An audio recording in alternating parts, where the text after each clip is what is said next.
উদ্যানবাসী আলোহারা সরকারি মসজিদে মসজিদের ইমাম হযরত মাওলানা মোহাম্মদ হযরত আলী নুরী সাহেব আপনাদের সম্মুখে তার বয়ান পেশ করছেন। আপনারা সবাই ধৈর্য সহকারে বসেন, ইনশাআল্লাহ তার ওয়াজ করেন।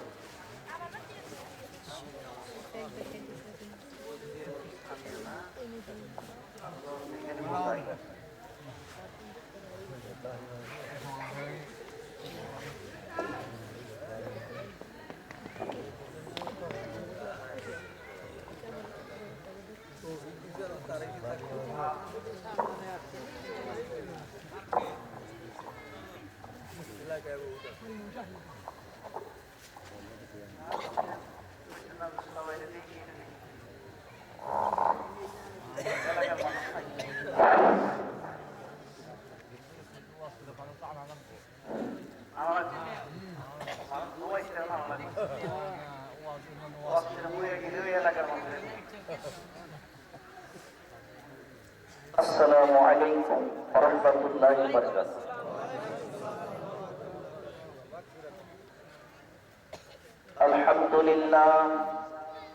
আলহামদুলিল্লাহ নাহমাদুহু ওয়া নাস্তাঈনুহু ওয়া নাস্তাগফিরুহু ওয়া নু'মিনু বিহি ওয়া নাতাওয়াক্কালু আলাইহি ওয়া নাউযু বিল্লাহি মিন শুরুরি আনফুসিনা ওয়া মিন সাইয়্যাতি আমালিনা। من يهده الله فلا مضل له ومن يضلله فلا هادي له ونشهد أن لا إله إلا الله وحده لا شريك له ونشهد أن سيدنا وحبيبنا ومولانا محمدا عبده ورسوله الذي أرسله بالحق بشيرا ونذيرا وداعيا إلى الله بإذنه وسراجا منيرا. فقد قال الله تعالى في كلامه المجيد وفرقانه الحميد. আমার সাথে সকলেই বলুন আউযু বিল্লাহি মিনাশ শাইতানির রাজীম। আরেকটা আওয়াজটা পড়া যায় না? জবানটা একটু খুলেন। কোরআন তেলাওয়াত করলে অনেক সওয়াব, প্রতি গ্রুপের বিনিময়ে 10 নেকি, উযু সহকারে পড়ে 750 নেকি। সুতরাং সকলেই আওয়াজ দিন, মোহাম্মদের সাথে জবান খুলে ঐক্যটানে মিলিত সুরে আমার সাথে বলুন আউযু বিল্লাহি মিনাশ শাইতানির রাজীম। বিসমিল্লাহির রাহমানির রাহিম। ইন্নাল্লাহা ওয়া মালাইকাতাহু ইউসাল্লুনা আলান নাবী ইয়া আইয়ুহাল্লাযীনা আমানু সাল্লু আলাইহি ওয়া সাল্লিমু তাসলিমা। আল্লাহুম্মা সাল্লি। জবান খুলে সকলেই নবীর মহব্বতে, নবীর প্রেম ভালোবাসা নিয়ে ওয়া আলা আলি সাইয়্যিদিনা। আর আওয়াজ দিয়ে বলুন আল্লাহুম্মা সাল্লি।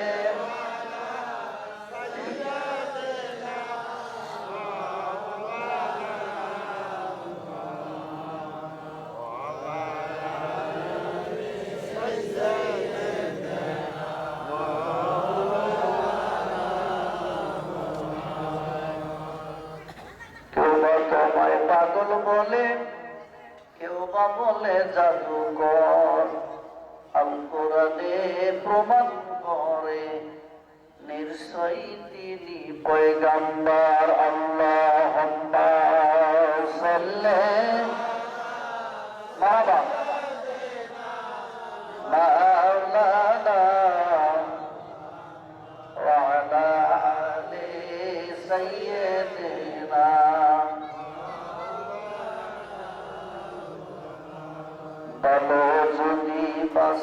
হয় নবীকে বাসো, মন যদি দিতে হয় নবীকে দিও। জোরে জোরে গম্মার হবা। নবীর শান গাইলে অসুবিধা আছে?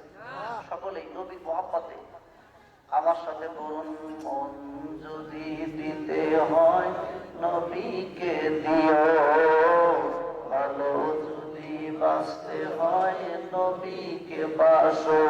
তোমার কষ্ট যত না যিনি সইতে পারে না, তোমার কষ্ট যত না যিনি সইতে পারে না, ওই নবীজির মোহাব্বতে, ওই নবীজির মোহাব্বতে মিলাদ পড়িও। মন যদি দিতে হয় নবীকে দিও, ভালো যদি বাঁচতে হয় নবীকে বাসো। আল্লাহু আকবার বলো। খারাপ লাগলো না ভালো লাগলো? সারা জীবন কাঁদছে নবী এই যে দুনিয়ায়, এখনো কাঁদেন নবী সোনার মদিনায়। জোরে জোরে বল মারহাবা। সারা জীবন কেঁদেছেন নবী এই যে দুনিয়ায়, এখনো কাঁদেন নবী সোনার মদিনায়। ওই নবীজির ভালোবাসায়, ওই নবীজির ভালোবাসায় ধন্য হইও।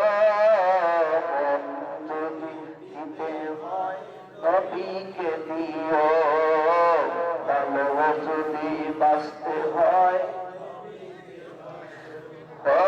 তোমার কষ্ট যত না যিনি সইতে পারে না, তোমার কষ্ট যত না যিনি সইতে পারে না, ওই নবীজির মোহাব্বতে ধন্য হইও।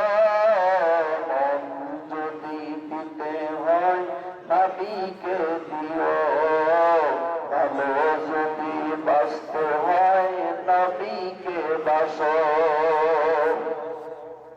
জাহান্নামের গেটে নবী থাকিবে দাঁড়িয়ে, দরুদ পড়া উম্মতগুলি পার করে নিবে। সিল্লাল্লাহু মারহাবা, আর জোরে মারহাবা। জাহান্নামের গেটে নবী থাকিবে দাঁড়িয়ে, দরুদ পড়া উম্মতগুলি পার করে নিবে। জানের সে বেশি তুমি, জানের সে বেশি তুমি নবীকে ভালোবাসিও। মন যদি দিতে হয় নবীকে দিও, ভালো যদি বাঁচতে হয় নবীকে বাসিও। আল্লাহুম্মা সাল্লি আলা মাওলানা মুহাম্মদ ওয়া আলা আলি সাইয়্যিদিনা। বালাগাল উলা বিকামালিহি, কাশাফাত তুজা বিজামালিহি, হাসনাত জামিউ খিসালিহি, সাল্লু আলাইহি ওয়া আলিহি। মাশা আল্লাহ। কিন্তু সকলে জবানটা খুলে বলেন মাশাআল্লাহ। মরহুম কোলাবাড়ি ফকির সাহেবের স্মরণে 43তম বার্ষিক ওয়াজ মাহফিলের সম্মানিত সভাপতি সাহেব এবং আজকের মাহফিলের প্রধান অতিথি জনাব মোহাম্মদ ইকবাল হোসেন মিয়া চেয়ারম্যান এবং উপস্থিত অত্র এলাকার মুরব্বীরা, জান যুবক ভাইয়েরা, পর্দার দিনদার পরহেজগার ইমানদার মা ও বোনেরা, সকলের প্রতি আন্তরিক ধন্যবাদ জানিয়ে সেই মহান তাবারক তাআলার শুকরিয়া আদায় করছি যে আল্লাহ জাল্লা শানুহু তামাম পৃথিবীর মায়াজাল বেলাজাল থেকে হেফাজত করে শয়তানের কুমন্ত্রণা জানকে ছিন্ন করে দেওয়ার মত নির্বিশেষে এই বেহেশতের বাগানে বসার সুযোগ করে দিয়েছেন। সকলেই আওয়াজ করে বলুন আলহামদুলিল্লাহ। লাখো কোটি দরুদ ও সালাম সেই হাবিবের প্রতি যিনি সারা বিশ্বে শোষিত নিপীড়িত নির্যাতিত মানুষের মুক্তির দূত, যে নবী আইয়ামে জাহিল যুগের কুফা থেকে জমিন থেকে বিতাড়িত করে সারা বিশ্বের জমিনে সুদ মুক্ত, ঘুষ মুক্ত, অন্যায় মুক্ত, খুন খারাপি দাঙ্গা হাঙ্গামা মুক্ত, খাদ্যে ভেজাল দেওয়া, ওজনে কমতা, মিথ্যা মামলা করা, মিথ্যা মামলা সাক্ষী দেওয়া, বিভিন্ন ইসলামের কাজ থেকে ফারাক করে আমাদের রাসূল, আমাদের নবী সারা বিশ্বের জমিনে কোরআনের রাজ, কোরআনের শাসন, কোরআনের আইন প্রতিষ্ঠিত করে মদিনার বাড়িতে শুয়ে ইয়া রাব্বি হাবলি উম্মতি বলে কাঁদিতেছেন সেই নবীর প্রতি দরুদ ও সালাম সকলেই বলি সাল্লাল্লাহু আলাইহি ওয়াসাল্লাম। দিবেন বেহরে রাত 11টা সবাই দেন, কিন্তু চা দিব, কিন্তু আওয়াজটা জোরে জোরে দেওয়া লাগবে। রাজি আছেন তো ইনশাল্লাহ? সবাই যখন যা বলবেন আলহামদুলিল্লাহ সুবহানাল্লাহ যা বলবেন আওয়াজ তুলে বলবেন, আল্লাহ পাক যেন এই আওয়াজের কারণে কিয়ামতের ময়দানে মাফ করে দেয়। আমিন বলেন, আরো আস্তে করে কোন আমিন। একটু জিকির করেন, চা শেষ করে দেয়, আর জিকিরের মাধ্যমে সকলকে দিয়ে দেন ইনশাআল্লাহ। নাকি কাজে আছেন নাকি জিকির করা? এটা কষ্ট না, আল্লাহকে খুশি করার উদ্দেশ্যে মহব্বতের জিকির করেন লা ইলাহা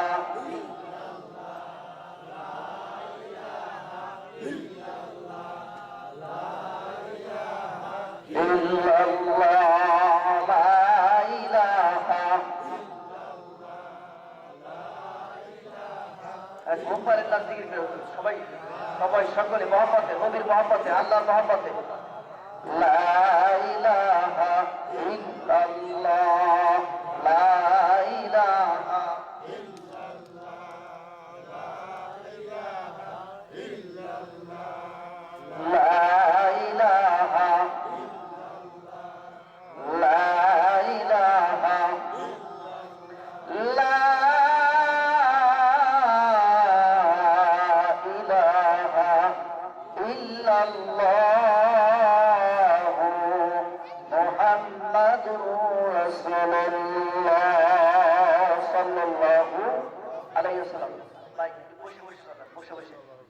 যাই হোক, রাত্রি কবির হয়ে গেছে, এলোপাতারি কথা বলা যাবে না, কম টাইমের মধ্যে ইনশাআল্লাহ শেষ করবো। তো সুতরাং আমরা যেহেতু বেহেশতের বাগানে বসতে পেরেছি, এটা আমাদের জন্য একটা সুসংবাদ, আনন্দ। কি বলেন কথা ঠিক কিনা? গভীর ভাবে যাকে যে শুনবেন, আমল নিয়ে যে শুনবেন, এমনি বসে থেকে কোনো লাভ নাই। আর মরণ যুবক, বুড়া, মহিলা, পুরুষ, সকলেরই হবে, হবে না? সকলের হবে। তো আজকে আমরা যে বেহেশতের বাগানে বসতে পেরেছি, এটা একটা সুবর্ণ, একটা নিয়ামত। আর সেই চাঁদ, এই চাঁদ কিসের চাঁদ? কথা কর লাগে, সবাই বলেন কিসের চাঁদ? রজবের চাঁদ, যাকে বলা হয় মেরাজের চাঁদ। এই মেরাজের চাঁদ একটা গুরুত্বপূর্ণ চাঁদ।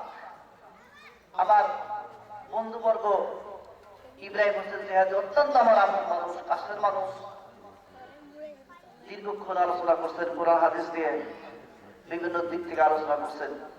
এরপরে আব্দুল সবুর নিয়ে ভাইজান আলোচনা করছেন, এরপরে আমার ছাত্র আব্দুর রহমান আলোচনা করছেন। এখন আলোচনার বাকি নাই, এখন একটু আলোচনা করবো, সেটা হলো যে চাঁদের যে বরকত, মেরাজের চাঁদ। আল্লাহ আমার রাসূলকে সাতটা আসমান জমিন ভেদ করে সিদরাতুল মুনতাহা পার করে, এরপর আরো 5টা মন্দির, সমস্ত কিছু পার করে আল্লাহর বাড়িতে নিয়ে আল্লাহ তার সাথে সাক্ষাৎ করেছেন। জোরে কোন সুবহানাল্লাহ।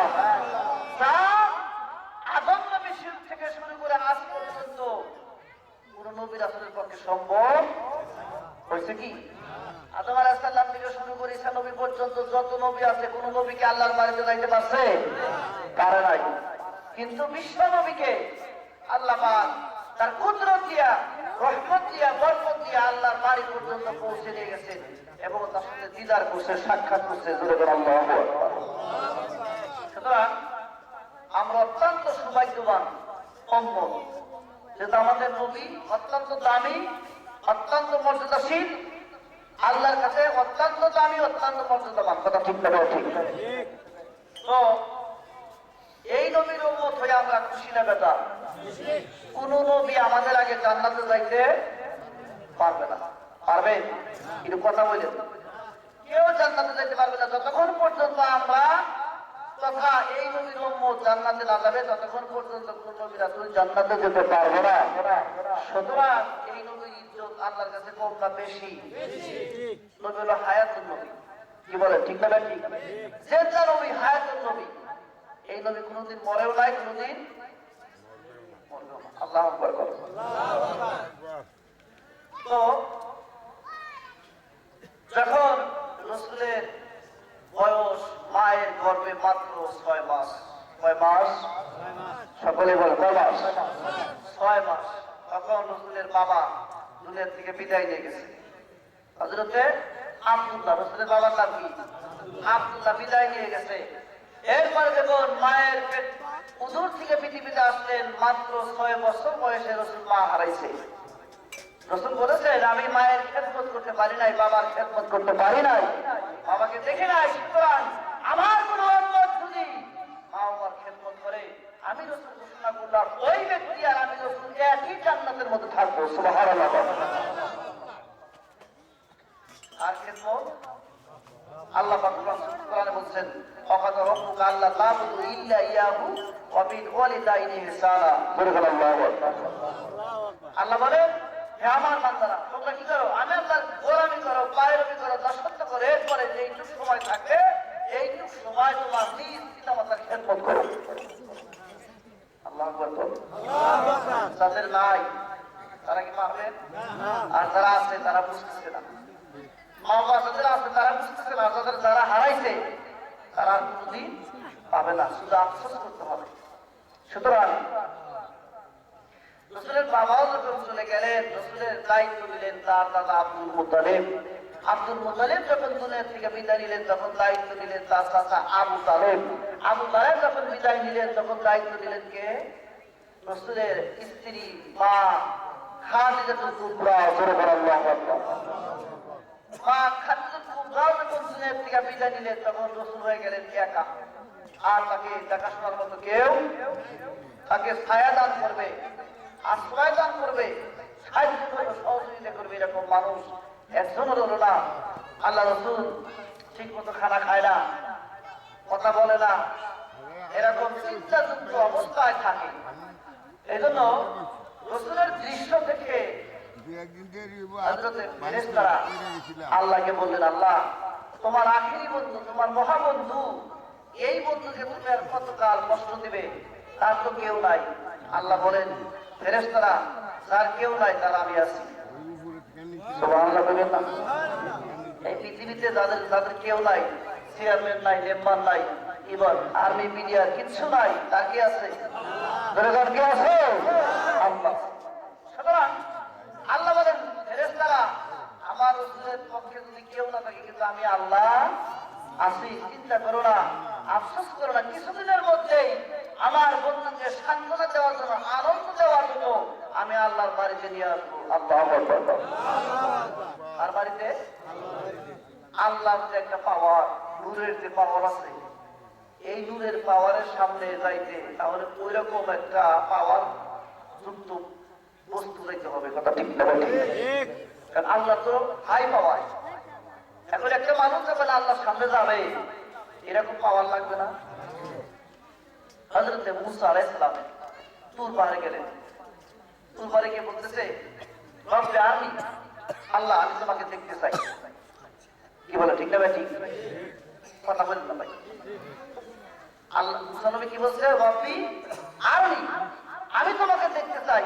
সঙ্গে সঙ্গে আল্লাহ বলেছেন, লাম তারানি, না তুমি আমাকে দেখতে পারবে না, তুমি আমাকে দেখতে পারবে না।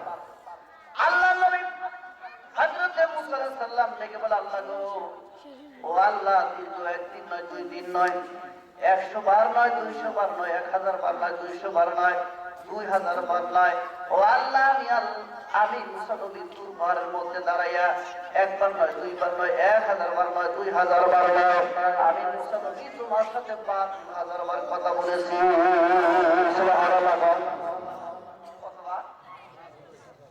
5000 বার কথা বলেছি। আল্লাহ নবী মুসা আলাইহিস সালাম থেকে বলেন, আল্লাহ গো, ৭২,০০০ বার তোমার সাথে কথা বলছি, কিন্তু তোমাকে দেখতে পারি নাই। সুতরাং তোমার কথা এত সুন্দর, তোমার সাথে যখন কথা বলি এত সুন্দর লাগে, মজা লাগে। আল্লাহ, এত কথা যখন সুন্দর, না জানি তোমার চেহারা কত সুন্দর। কথা সুন্দর, তার চেহারা ইনি কে? আল্লাহ। আল্লাহর কথা কি সুন্দর না অসুন্দর?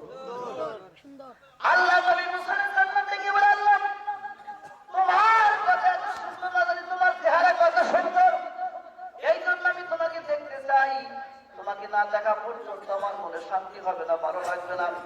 এবার আল্লাহ রাব্বুল আলামিন থেকে বলে, মুসা বারবার যখন রিকোয়েস্ট করো, বারবার যখন অনুনয় করো, এই জন্য আমি তোমাকে দেখার একটা সুযোগ করে দিব। কেমনে সুযোগ করে দিবে? আল্লাহ বলেন, মুসা সত্যি যদি আমাকে দেখতে চাও, তাহলে কমপক্ষে 40 দিন রোজা রাখা লাগবে। কয়দিন? আল্লাহরে দেখতে চাইলে রোজা রাখো কয়দিন? আপনাদের কোন খেয়াল এদিকে আছে? কষ্ট রাখে তো কষ্ট আছে। আর আমাদের তুমি একে এনে শোনেন, তাহলে হবে না। আল্লাহ নবী হযরত মুসা আলাইহিস সালাম ডাকতে বলে, আল্লাহ আমি তোমাকে দেখার জন্য পাগল। আর তোমাকে দেখতে গিয়ে 40 দিন কেন, 40 বছর রোজা রাখা লাগলে তাও রাখবো, কিন্তু আমি তোমাকে দেখবো। আল্লাহ রাব্বুল আলামিন হুকুম দিলেন, মুসা তাহলে আজকে থেকে 40 দিন রোজা রাখো। এবার রোজা শুরু হয়ে গেল। যখন 40 দিন হয়ে গেছে, আল্লাহর বাড়িতে যাবে, তুর পারে চলে যাবে মুসা নবী আল্লাহকে দেখার জন্য। আল্লাহ ডেকে বলে, মুসা একা আইলে হবে না, একা আসলে হবে না, কমপক্ষে 70 জন এরকম সহপাঠী নিয়ে, লোক নিয়ে তুমি তুর পারে আগমন করো। এরপরে আমি তোমার সাথে সাক্ষাৎ করবো। হযরত মুসা আলাইহিস সালাম যখন তুর পাহাড়ে এরকম 70 জন লোক নিয়ে দাঁড়িয়ে গেলেন, আল্লাহকে ডেকে বলে, আল্লাহ 70 জন লোক নিয়ে তোমার তুর পাহাড়ে দাঁড়িয়ে গেছে, এবার দেখা করো। আল্লাহ রাব্বুল আলামিনের যেই নূর আছে, এই নূর কি 100 ভাগ করে একটা ভাগ যখন তুর পাহাড়ে ছেড়ে দিলেন আল্লাহর সাথে দিদার করার জন্য, মুসা নবীর সাথে দিদার করার জন্য। আমার মায়েরা, আল্লাহর যে শক্তিশালী নূর আছে, এই নূরকে 100 ভাগ করে একটা ভাগ যখন তুর পাহাড়ের মধ্যে ছেড়ে দিল, ছেড়ে দেওয়া সারা ওই 70 জন মানুষ পুরে সারকার হয়ে গেছে, মরে গেছে, পাহাড় পুরে সার হয়ে গেছে। মুসা নবী বেহুশ হয়ে পাহাড়ের নিচে পড়ে গেছে। সুবহানাল্লাহ। 100 ভাগের কয় ভাগ? আল্লাহ যে নূরের তাজালি আছে, এই 100 ভাগের 1 ভাগ পাহাড়ে ছেড়ে দিছে। আল্লাহ আছে কি? এখন তখন দেখা আল্লাহ আছে। আল্লাহ নূরের 100 ভাগের 1 ভাগ পাহাড়ে ছেড়ে দিতে, আর সঙ্গে সঙ্গে পাহাড় পুরে সারকার হয়ে গেছে। মনে 70 জন ছিল, তারা জমিনে পড়ে গেছে, মরে গেছে। মুসা আলাইহিস সালাম বেহুশ হয়ে গেছে, অজ্ঞান হয়ে গেছে। আল্লাহকে দেখা কি চাইতে কথা? আমার ভাইরা, কিছুক্ষণ পর হযরত মুসা আলাইহিস সালামের জ্ঞান ফেরত আসলো। আল্লাহ থেকে বলে, মুসা তুমি কি দেখতে পেরেছো? আল্লাহ তো দেখতে পেরি নাই, পাঁচ দেখতে তো পাই নাই। 100 ভাগের 1 ভাগ ছেড়ে দিয়েছি, তাজাল্লি ছেড়ে দিয়েছি, সঙ্গে সঙ্গে তুমি বেহুশ হয়ে গেছো, অজ্ঞান হয়ে গেছো, আর পাহাড় পুরে সারকার হয়ে গেছে। আল্লাহ রাসূল বলেন, মুসা নবীর কারণে যেই পাহাড় পুরে তুর পাহাড় পরে সারকার হয়ে গেছে, ওই পাহাড়ের ছাই যদি কোনো নারী, কোনো পুরুষ এরকম নিয়মতি ভাবে চোখে ব্যবহার করে, আল্লাহ রাসূল বলেন তার জীবনে মৃত্যু পর্যন্ত কোনদিন চোখের পাওয়ার কমবে না। এই জিনিসটার নাম কি? ধরে কোন পাহাড় পুরে কি হয়েছে? ছাই, ছাই হয়ে গেছে। আরে ওই ছাই যদি এরকম কোন নারী, কোন পুরুষ নিয়মতি ভাবে চোখের মধ্যে ব্যবহার করলে, তাহলে তার চোখের পাওয়ার জীবনে কমবে না, বড় ধরনের রোগ কোনদিন চোখের মধ্যে হবে না। এই কথা বলেছেন আল্লাহ রাসূল সাল্লাল্লাহু আলাইহি ওয়াসাল্লাম। তাহলে কি মুসা নবী আল্লাহকে দেখতে পাচ্ছে? আল্লাহকে দেখতে পারে নাই। এই আল্লাহকে দেখার জন্য আমার রাসূল পাগল হয়ে গেছে। আল্লাহ রাব্বুল আলামিন ডেকে বলে, জিবরাইল ফেরেশতা, আমার বন্ধু আমাকে দেখার জন্য পাগল হয়ে গেছে, আমি বন্ধুর জন্য পাগল হয়ে গেছি। মুসা নবী দেখতে চাইছিল, দেখতে পারে নাই, কিন্তু আমার নবীকে আমি দেখা করব, আমার নবীকে আমার বাড়িতে নিয়ে আসবো, কিন্তু এই অবস্থায় আনা যাবে না। আমার নবীর ভিতরে, আমার বন্ধুর ভিতরে আরো মেডিসিন দেওয়া লাগবে, কি দেওয়া লাগবে কি লাগবে না, যেহেতু আল্লাহর সামনে চলে যাবে। আল্লাহ রাব্বুল আলামিন সঙ্গে সঙ্গে ঘোষণা করে দিলেন, জিবরাইল ফেরেশতা আমার বন্ধুকে সিনাসাক করো, একবার না দুইবার নয়। আল্লাহর হাবিবের মাত্র 4 বার সিনাসাক হয়ে গেছে। সিনাসাককে আপনারা বলছেন এরকম বুকের ভিতরে ফেরেশতা হযরত জিবরাইল আমিন এসে বুকের ভিতরে ফাড়ি দিয়া ভিতরে থেকে কলিজা মাকে যা কিছু আছে সব বের করে রহমতের পানি দিয়ে ধুয়ে আবার যখন ভিতরে ধরে এরকম ভিতরে দিয়ে দিচ্ছে। কারণ হলো আল্লাহর বাড়িতে যাইতে, আল্লাহর সামনে যাইতে যতটুকু মেডিসিনের দরকার, যত নূরের প্রয়োজন, যা কিছু প্রয়োজন সব কিছু ভিতরে দিয়ে প্যাকেট করে দিয়েছে। এইবার আল্লাহর বাড়িতে, আল্লাহর সামনে যাইতে আমার নবী বিন্দু পরিমাণ সমস্যা হবে না। জোরে জোরে গান সুবহানাল্লাহ, আল্লাহুম্মা সাল্লি আলা মাওলানা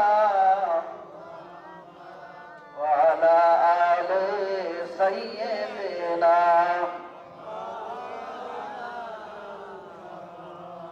তাহলে এই ঘটনা ঘটেছিল কি মাস, কোন মাসে? কোন মাসে? রজব মাসে। এই মাস তবে মেরাজের মাস। রাসূল বলেছেন যে এই রজব মাসে যদি কোনো মহিলা, কোনো পুরুষ 3টা রোজা রাখে, কয়টা? কয়টা? 3টা রোজা যদি রাখে তার জন্য জাহান্নামের আগুন হারাম হয়ে যাবে। জাহান্নামের কি আগুন হারাম হবে। আল্লাহ রাসূল একদিন কবরের পাশে যাইতেছে, দেখে যে একটা কবরের ভিতর থেকে ধোঁয়া উঠতেছে, খালি ধোঁয়া বের হইতেছে। সাহাবারা বলেন, হুজুর আপনি একটু দোয়া করেন এই মৃত্যু ব্যক্তির জন্য, এই কবরের ভিতরে আযাব হইতেছে। আল্লাহ রাসূল বলেন, সাহাবীরা রে, এই ব্যক্তি যদি রজব মাসে 1টা রোজা রাখতো তাহলে আজকে তার কবর আযাব হইতো না। সুবহানাল্লাহ। সেই মাস, এই রজব মাস, এই 3টা রোজা রাখবেন আমার মায়েরা, বোনেরা, মায়েরা। 3টা রোজা হলো 26, 27, 28। 26, 27, 28। যারা 2টা রাখবেন তারা 26, 27, আর যারা 1টা রাখবেন তারা 27। তবে কমপক্ষে 2টা রোজা রাখা উত্তম। সবচেয়ে ভালো হলো 3টে, 26, 27, 28। আর যদি সম্ভব না হয় তাহলে 2টে, কমপক্ষে 2টা রাখবে। এই যে মাস, আল্লাহ পাক বলেন এই মাসে আমার বন্ধুকে আমার বাড়িতে আনবো। সুবহানাল্লাহ। আমার ভাইয়েরা, আল্লাহ রাব্বুল আলামিন এবার হযরত জিবরাইল আমিনকে হুকুম করে দিলেন, জিবরাইল আমার বন্ধুর যত গার্জিয়ান ছিল সব এক এক করে কবরে চলে গেছে। আমার মন দেখা হয়ে গেছে, আমার বন্ধুর মন ভালো না, মন খারাপ করে বসে থাকে। আর দেরি নয়, এই মেরাজের চাঁদের ভিতরে 27 তারিখ যখন এসে গেল, আল্লাহ কয় জিবরাইল তাড়াতাড়ি জান্নাতের মধ্যে চলে যাও, জান্নাত থেকে এক টুকরা কাপড় অর্থাৎ আমার বন্ধুর জন্য একটা জান্নাতি পোশাক নিয়ে আসো। কারণ হলো আমার বাড়িতে আসলে আসমান জমিন সব বাড়িতে আসতে হবে। এক একটা আসমানে এক একজন নবীর সাথে সাক্ষাৎ হবে, হাজার হাজার ফেরেশতার সাথে সাক্ষাৎ হবে। সুতরাং এই দুনিয়ার কোনো পোশাকে চলবে না। আমার বাড়িতে আমার বন্ধু আসবে, তার জন্য জান্নাতের মধ্যে পোশাকের ব্যবস্থা করে রেখেছি। সুবহানাল্লাহ। আমার হযরত জিবরাইল আমিন যখন ওই জান্নাতের মধ্যে প্রবেশ করলেন, জান্নাতের মধ্যে গিয়ে দেখে এত সুন্দর একটা পোশাক। আল্লাহর ফেরেশতা ডাকতে, আল্লাহ গো এত সুন্দর পোশাক তুমি কোন সময় বানায় রাখলা তোমার বন্ধুর জন্য? আল্লাহ সুবহানাহু ওয়া তাআলা দেখে বলে, ও জিবরাইল আজ থেকে 70,000 বছর পূর্বে রাসূলের জন্য পোশাক তৈরি করে রেখেছি। আল্লাহু আকবার। কত বছর আগে? তাহলে কি আল্লাহ রাসূল আল্লাহর বাড়িতে যাবে নাকি নতুন কোনো প্রোগ্রাম? কথা পাই না। এই প্রোগ্রাম আল্লাহ আগেই করে রাখছে। আল্লাহু আকবার। আমার ভাইরা, এবার হযরত জিবরাইল আমিন জান্নাত থেকে সুন্দর একটা পোশাক নিয়ে যখন জান্নাত থেকে বের হবে, আল্লাহ পাক থেকে বলে, ও জিবরাইল ফেরেশতা শুধু পোশাক বলেই হবে না, আমার বন্ধু এমন একটা এরকম পশুর ভিতরে জানোয়ারের পিঠে আরোহণ করবে যার নাম হবে বুরাক। জান্নাত থেকে বন্ধুর জন্য একটা বোরাক নিয়ে আসো। হযরত জিবরাইল আমিন যখন জান্নাতের মধ্যে বোরাকের সন্ধানে চলে গেলেন, এবার দেখে হাজার হাজার বোরাক এক জায়গায় দাঁড়িয়ে আছে, একটা বোরাক আলাদা তারা কাঁদতেছে। হযরত জিবরাইল আমিন সমস্ত বোরাক রেখে যখন একটা বোরাক এক জায়গায় দাঁড়িয়ে তারা কাঁদতেছে, ওই বোরাকের কাছে চলে গেলেন। জিবরাইল আলাইহিস সালাম তাকিয়ে দেখে বোরাকের চোখ দিয়ে টপ টপ টপ করে পানি পড়তেছে। হযরত জিবরাইল আমিন ডাকতে কয়, বোরাক কেন কাঁদো? বোরাক ডাকতে কয়, আল্লাহ গো, এই মুহূর্তে আমার জবান খুলে দাও, বোরাকের সাথে আল্লাহ তোমার ফেরেশতার সাথে আলাপ করে নেয়। জোরে বলেন সুবহানাল্লাহ। কি বলেন? বোরাকের জবান খোলার মতো কি শক্তি আল্লাহর আছে? হ্যাঁ, আল্লাহ যদি ইচ্ছা করে যে কোরআনের দিকে কথা বলো, পারবে কি পারবে না? যদি বলে ডাইরেক্ট দিকে কথা বলো, পারবে কি পারবে না? হ্যাঁ, সব ক্ষমতা আল্লাহ কাছে আছে, কথা ঠিক কিনা? আল্লাহ রাব্বুল আলামিন যাতে বলে ইন্নামা আমরুহুম ইযা আরাদা শাইআন আয়াকুলা লাহু কুন ফায়াকুন। আল্লাহ রাব্বুল আলামিন কোন শব্দ বলে যখন বোরাকের জবান খুলে দিলেন, এইবার বোরাক ডাক দেখায়, ও ফেরেশতা জিবরাইল কি শুনতে চাও, জানতে চাও? এবার বোরাক আল্লাহর ফেরেশতা ডাক দেখায়, বোরাক তুমি কেন একা একা এক জায়গায় দাঁড়িয়ে কাঁদো? হাজার হাজার বোরাক এক জায়গায় রয়ে গেছে, কারো চোখে পানি নাই, তুমি কেন কাঁদো? কান্দার কারণ কি? ওই বোরাক ডাকতে বলে, ও ফেরেশতা জিবরাইল, এই জন্য কাঁদো, আজকে থেকে ৭০,০০০ বছর পূর্বে আল্লাহ পাক একদিন ঘোষণা করে দিয়েছিল, একটা বোরাকের পিঠে আরোহণ করে আমার বন্ধু আমার বাড়িতে আসবে।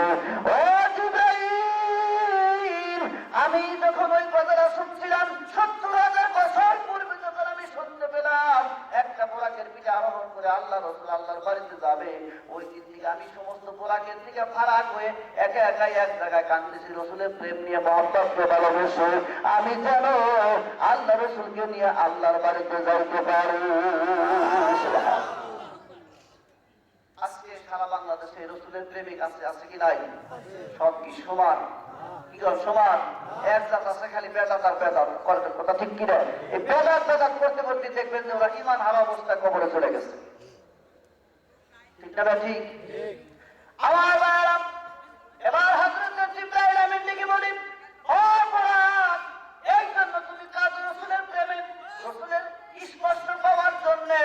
বোরাক যাচ্ছে কয়, জিবরাইল, এই জন্য ৭০,০০০ বছর আগে পূর্বে থেকে আমি কাঁদতেছি। আমার শরীরের ভিতরে, আমার পিঠের মধ্যে যদি আল্লাহ রাসূল স্পর্শ করে, আল্লাহ রাসূল যদি আমার উপর আরোহণ করে, তাহলে আমার জীবনটা ধন্য হয়ে যাবে। এই জন্য একা একা কাঁদতেছি। হযরত জিবরাইল আমিন চিন্তা করল, আরে হাজার হাজার বোরাক হয়ে গেছে, কেউ তো রাসূলের প্রেমে কাঁদে না, এই বোরাক যখন একা একা কাঁদতেছে, তাহলে আমার রাসূলের জন্য এই বোরাকটাই প্রযোজ্য।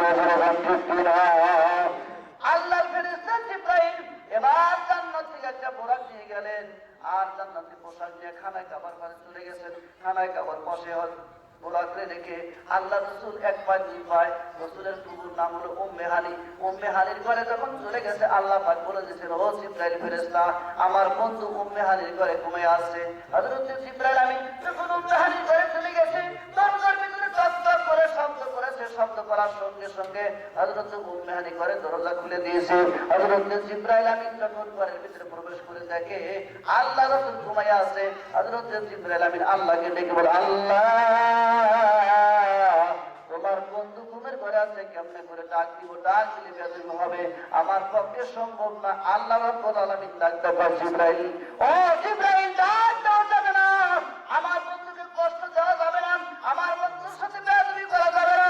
হযরত জিবরাইল আমিন বলে, আল্লাহ, তাহলে কি করব? আল্লাহর পক্ষে থেকে আওয়াজ আসলো, ও জিবরাইল, তোমার নরম জিহ্বা দিয়ে আমার রাসূলের পায়ের তালুর ভিতরে চাটা শুরু করে দাও। সুবহানাল্লাহ। আমার রাসূলের পায়ের ভিতরে নরম জিহ্বা দিয়ে চাটো, চাটতে কি সুসুরি লাগবে না? রাসূলের ঘুম ভেঙে যাবে। জিবরাইলের মতো ফেরেশতা, সমস্ত ফেরেশতা সরদার হলো জিবরাইল। হযরত জিবরাইল যদি পায়ের ভিতরে তার নরম জিহ্বাটা চাটতে পারে, আর আমরা তার উম্মত। সুবহানাল্লাহ, সুবহানাল্লাহ। অসুবিধা হয়েছে কি? হযরত জিবরাইল চাটা শুরু করছে, চাটতে চাটতে রাসূলের ঘুম ভেঙে গেছে। সুবহানাল্লাহ, সুবহানাল্লাহ। কেমন নবী? এই নবীর উম্মত দাম আছে কি নাই? ধরে কর, ইবাদতের যে অবস্থা। বাইরে আমার আর একটা কথা বলি, আমার রাসূলের কত ইজ্জত, রাসূলের কত দাম। শুনবেন নাকি? নবীর সাহাবী ছিল হযরত বেলাল, তার বাড়ি ছিল আফ্রিকা। আর একজন জালেমের ছিল গোলাম। হযরত বেলালের চেহারাটা ভালো ছিল না, কালো, নাকটা মোটা, মাথা চুলগুলো খেদ্র কালারের মধ্যে এরকম দেখতে ভালো দেখা যায় না, কিন্তু রাসূলের প্রেমী ছিল এক নাম্বার। ধরে কোন সুবহানাল্লাহ। এই বেলাল এত প্রেমী ছিল, আল্লাহর এত ভালোবাসা ছিল, আল্লাহর মধ্যে এত মহব্বত ছিল। হযরত বেলাল যখন এরকম ওই মসজিদ নববীর ভিতরে আযানের দায়িত্ব পাইলেন, খানা খাবার আযানের দায়িত্ব পাইলেন, হযরত বেলাল যতক্ষণ পর্যন্ত আযান না দিছে ততক্ষণ পর্যন্ত শুভে সাথে হয় নাই। ধরে নাম সুবহানাল্লাহ। হযরত বেলাল আল্লাহর নবীকে প্রশ্ন করে, ইয়া রাসূলুল্লাহ, ইয়া হাবিবাল্লাহ, ও হুজুর, আমি বেলাল আপনাকে দুইটা প্রশ্ন করতে চাই। আল্লাহর হাবিব দেখে বলে, বেলাল কি তোমার প্রশ্ন করতে চাও বলে দেখি। হযরত বেলাল বলেন, ইয়া রাসূলুল্লাহ, ইয়া হাবিবাল্লাহ, হুজুর, আমার এক নাম্বার প্রশ্ন হলো, তামাম পৃথিবীর মানুষ যখন কবরের ভিতরে যাবে, নারী পুরুষ যখন সকলে কবরের ভিতরে যাবে, প্রত্যেকটা মানুষকে তিনটা প্রশ্ন আমার ফেরেশতারা করবে। করবে না? আগে আপনার করে এই আমার মাইশারে করবো না? হ্যাঁ, এখন আবার নাম করতে পারে। হ্যাঁ, সবাই করবো, আলহামদুলিল্লাহ। কয়টা প্রশ্ন? তিনটে। মান রব্বুকা, মান দীনুকা, মান নাবিয়ুকা। এটা করবো না? হাজী, গাজী, মোল্লা, মুশরিক, হ্যাঁ, নারী পুরুষ সকলকে করবো। হযরত বেলাল বলেন, ইয়া রাসূলুল্লাহ, ইয়া হাবিবাল্লাহ, সমস্ত মানুষ কবরে গেলে তিনটা প্রশ্ন করবো, আপনি কবরে গেলে কয়টা প্রশ্ন করবো? সুবহানাল্লাহ। কি বলেন? ঠিক না ভাই? ঠিক। কত সুন্দর প্রশ্ন। হুজুর, আমরা কবরে গেলে তো তিনটা করবো, কিন্তু আপনি তো নবী। খালি নবী না, সমস্ত নবীর নবী। সুবহানাল্লাহ। সমস্ত নবীর নবী, সমস্ত ইমামের ইমাম, ইমামে মুরসালিন, খাতামিন নবীন। সুবহানাল্লাহ। আপনি কবরে প্রশ্ন কয়টা করবো? আল্লাহ রাসূল মুস্কি হাসিতে বলে, বেলাল, তোমার ধারণা কি আমাকে কয়টা করতে পারে? হযরত বেলাল বলে, ইয়া রাসূলুল্লাহ, ইয়া হাবিবাল্লাহ, আমার ধারণা আপনাকে দুইটা করবো। সুবহানাল্লাহ। কি যায় বলেন? আর বলে সুবহানাল্লাহ। কয়টা? রাসূল হাবিব আপনাকে দুইটা করবে আর আমাদের করবে তিনটে। আল্লাহর হাবিব বলেন, বেলাল, আমাকে দুইটা প্রশ্ন করবো, এই প্রশ্নগুলা কি? হযরত বেলাল বলেন, ইয়া রাসূলুল্লাহ, ইয়া হাবিবাল্লাহ, আপনি যখন কবরের ভিতরে যাবেন আপনাকে প্রশ্ন করবো দুইটা। এক নাম্বার হলো, মান রব্বুকা, তোমার আপনার রবকে। ঠিক কথা? ঠিক। ও রাসূল, দুই নাম্বার প্রশ্ন হলো, মান দীনুকা, আপনার দিনকে। আর মান নাবিয়ুকা, এই প্রশ্ন করবে না, কারণ হলো আপনি নিজেই নবী, আপনার তো কোনো নবী নাই। সুবহানাল্লাহ। কি বলেন? আপনি তো নিজেই নবী, আপনারা নবী কিসের? আপনি তো কোন নবী নয়, আপনি সমস্ত নবীর নবী। সুবহানাল্লাহ। সুতরাং আপনাকে করবে দুইটা, আমাদের করবে তিনটে। আল্লাহ নবী ডাকতে বলে, বেলাল, ও বেলাল, তুমি ঠিকই বলেছো, কিন্তু আমাকে প্রশ্ন করবে না, আমার কবরে মুনকার নকির ফেরেশতা যাবে না। কেন যাবে না? কি বল? যাইব না কেন? আমার নবী বলে, আমার কবরে মুনকার নকির ফেরেশতা যাবে না। হযরত বেলাল বলেন, কেন যাবে না? কয়, এই জন্য যাবে না, তুমি তো জানো প্রতিটা মানুষের কাঁধের ভিতরে দুইটা করে ফেরেশতা আছে। ডান কাঁধে বাম কাঁধে আছে কি নাই? লাগে আপনি বলে নাই? দেখছেন কোনদিন?